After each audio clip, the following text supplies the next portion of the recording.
আমার এটা বলা ভুল হয়েছে, আমাকে মাফ করে দাও। হ্যাঁ বল বল, পিছনে যা, পিছনে যা, পিছনে যা, পিছনে যা, পিছনে যা। ভালো আছে না? হ্যাঁ, চাপ চাপ।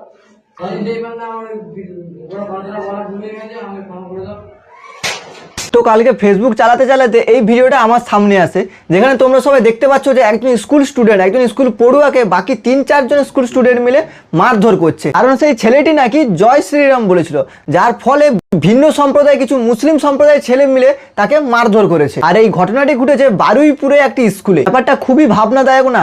এই ছোট ছোট ছেলে, তাদের মনে আজ থেকে কিন্তু একটা হিন্দু মুসলিমদের মধ্যে একটা ভেদাভেদ, একটা ভিন্ন জাতির সম্প্রদায় ভাবনা কাজ করছে। কেন সে জয় শ্রীরাম বলবে? আমরা যেটা বলবো সেটাই ঠিক, আমাদের কথাই হচ্ছে লাস্ট কথা, কিন্তু কথাটা সেটা নয়। কথাটা হচ্ছে স্কুলটা হচ্ছে পড়াশোনার জায়গা, স্কুলটা হচ্ছে জ্ঞান অর্জন করার জায়গা। স্কুলটা কোনো রাজনৈতিক দলের বৈঠক সভা নয় যে সেখানে ধর্ম নিয়ে কিংবা পার্টি নিয়ে মতবিরোধ হবে। আর সব থেকে বড় কথা হচ্ছে এইটুকুটুকু ছেলেদের মনে আজ থেকে যে জাতি বিরুদ্ধ, ভিন্ন জাতিতে ভাবনাটা, ওই ছেলেটা হিন্দু, ওই ছেলেটা মুসলিম, ওই ছেলেটা খ্রিস্টান, এইসব মনোভাবনা আসছে কোথা থেকে? এইসব কি স্কুলে শেখানো হয়, নাকি এদের ঘরের বাপ মায়েরা এদের কানে এইসব বিষ প্রয়োগ করছে? তো ঘটনা যাই হয়ে থাকুক না কেন, আমি চাই এই ঘটনা সঠিক তদন্ত হয়ে দোষীদের শাস্তি হওয়া দরকার। কারণ এইটুকুটুকু ছেলেদের মনে এত হিংসা, এত ধর্ম বিরোধীদের ভাবনাটা, এত সাহস তারা পায় কোথা থেকে? নিশ্চয়ই কি ঘরের লোকের কোনো মদত আছে এর পিছনে?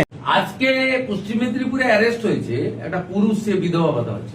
3 লক্ষ পুরুষ পাওয়া গেছে যারা লক্ষ্মী ভান্ডার পেতে। আপনি ভাবলে অবাক হবেন, বিধবা ভাতাও পুরুষদের দিয়ে গেছে। দেখো মারা কি অবস্থা, এখন দেখছি ছেলেরাও বিধবা ভাতা পাচ্ছে, ছেলেরাও লক্ষ্মী ভান্ডার পাচ্ছে। না আমি এসব কথা বলছি না, আমাদের মাননীয় মুখ্যমন্ত্রী নিজেই সোশ্যাল মিডিয়াতে এসব বলছে। মানে আমি বুঝতে পারছি না, আগে যে সরকার ছিল মানে একটু বাংলা কি একটু বেশি খেত নাকি? একজন মেম্বার যদি বিধবা ভাতা পাবে কি লক্ষ্মী ভান্ডার পাবে, নিশ্চয়ই সে মেম্বারের ডকুমেন্টস আছে, তার ফটো, তার আধার কার্ড, প্যান কার্ড কিংবা ব্যাঙ্ক অ্যাকাউন্ট যেখানে তার টাকাটা ঢুকবে, সবকিছু যাচাই করার পরেই তাকে অ্যালাউ করা হয় যে সে অনুদানটা পাবে কি পাবে না। তো যে বা যারা অ্যালাউ করেছে তারা কি বাংলার সাথে জল মিশিয়ে খেয়েছিল নাকি? নেশা কি পাতলা হয়ে গেছে? মানে একদিকে তো দেশে এমনিতেই কিছু নেই, না শিক্ষা না উন্নয়ন, তার উপর এরকম ভুলভাল কাজ করে দেশের অর্থনীতিটাকে গাদার গাড়ে ভরে দিয়েছে। मरद भंडार चाहने लगा हूँ। क्या भंडार? मरद भंडार हमको चाहिए। औरत भंडार बहुत दिया, लक्ष्मी भंडार बहुत दिया, इस बार हमको मरद भंडार चाहिए सर। তাই কাকা বলো কি, তুমি লক্ষ্মী ভান্ডারে টাকা পাওনি? আমাদের মাননীয় মুখ্যমন্ত্রী বললেন যে 3 লক্ষ পুরুষ নাকি লক্ষ্মী ভান্ডারে টাকা পেয়েছে, সেখানে তুমি পাওনি। এটা তো খুব অন্যায় হয়েছে তোমার সাথে, এটা তো মানা যায় না। বাদ দাও, এখন তো লক্ষ্মী ভান্ডারে টাকা তুমি পাবে বলে তো মনে হয় না। তুমি একটা কাজ করো, তুমি বেকার ভাতার ফর্মটা ফিল আপ করে দাও, তাতে যদি তোমার টাকা ঢুকে যায়। লক্ষ্মী ভান্ডার পাওনি তো কি হয়েছে, বেকার ভাতা তো পাবে। মানে তোমার কথায় বলতে গেলে মরদ ভান্ডার।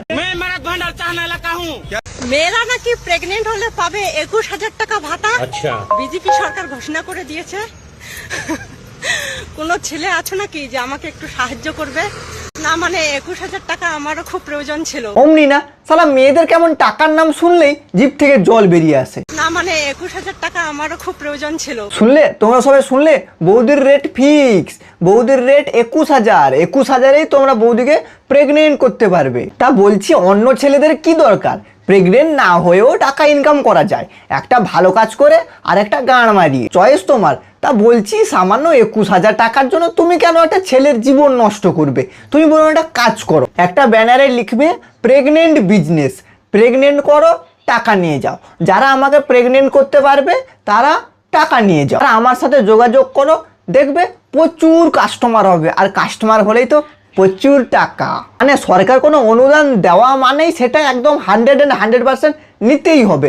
সে যাই হোক, তার জন্য যদি প্রেগনেন্টও হয়ে যেতে হয় মানে তাতেও রাজি। সে বাবাকে বা কে করলো সেটা ম্যাটার নয়, প্রেগনেন্ট হতে হবে। মানে সরকার যদি এরকম কোনো প্রকল্প যদি আনে যে যেসব মহিলারা মানে প্রথম স্বামীকে নিয়ে সন্তুষ্ট নয়, মানে ঝগড়া টগড়া হয়, সংসার করতে চায় না, তারা তাদেরকে ডিভোর্স দিয়ে অন্য কাউকে বিয়ে করতে পারে, তার জন্য সরকার 20,000 টাকা করে দিবে।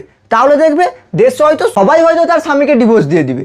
বাড়া মানুষ এখন টাকার জন্য এমন একটা জায়গায় পৌঁছে গেছে, বাড়া ইনকাম করো তো প্রবলেম, না করো তো প্রবলেম। বাড়া সরকার কোনো অনুদান দিল তো প্রবলেম, না দিল তো প্রবলেম। আরে বাড়া সব জায়গায় যদি প্রবলেম, তাহলে লোক যাবে তো যাবে কোথায়? তো যাই হোক, আজকের মতো ভিডিওটা এখানে শেষ করলাম। ভিডিও কেমন হচ্ছে অবশ্যই কমেন্টে লিখে জানাও। চ্যানেলটা সাবস্ক্রাইব করো, এবং তোমরা যদি আমার সাথে কথা বলতে চাও দেখো ডেসক্রিপশন বক্সে লিঙ্ক আছে, পেজ ফলো করো, ইনস্টাগ্রামে ফলো করে মেসেজ করো, অবশ্যই রিপ্লাই পাবে। তো চলো দেখা হচ্ছে পরের ভিডিওতে।